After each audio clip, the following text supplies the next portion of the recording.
হঠাৎ করে আমি কিন্তু গাড়ি কিনি নাই। তোমাদের মতো হঠাৎ করে আমার কাছে টাকা হয় নাই। আমার বয়স হয়ে গেছে, এত বছর বয়সে আমি ব্যবসা বাণিজ্য করছি না, আমি ট্যাক্স দিছি না। আমি কি তোমাদের মতো হঠাৎ করে আঙুল ফুলে কলা গাছ হয়ে গেছি? আমি প্রশ্ন করতে চাই যে তুমি যে বাবা গাড়িটা চালাও, কার গাড়ি চালাও? বলতে পারো যে আমার বন্ধু দিয়েছে চালানোর জন্য, হতে পারে, এটা খুব স্বাভাবিক।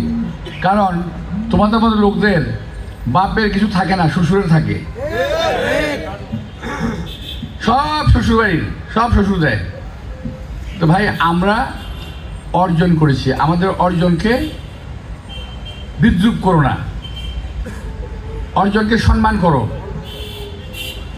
আমাদের রাজনৈতিক অর্জন, অর্থনৈতিক অর্জন, একে সম্মান করতে শিখো, মুরব্বীদেরকে সম্মান করতে শিখো, ভবিষ্যতে ভালো করতে পারবা। যে হারে তুমি গালিগালাজ করে যাচ্ছ, মিথ্যা কথা বলছো, এগুলো করে কোনো লাভ হবে না। বরং এখানে শিক্ষা নাও যে দেশের মানুষ তোমাদেরকে ঘৃণা করতে শিখে গেছে। যেই কয়েকদিন আগে তোমাদেরকে সম্মান করতো মানুষ, কিন্তু এখন তোমাদেরকে সম্মানটা দেয় না। এটা একটু মাথায় রেখো,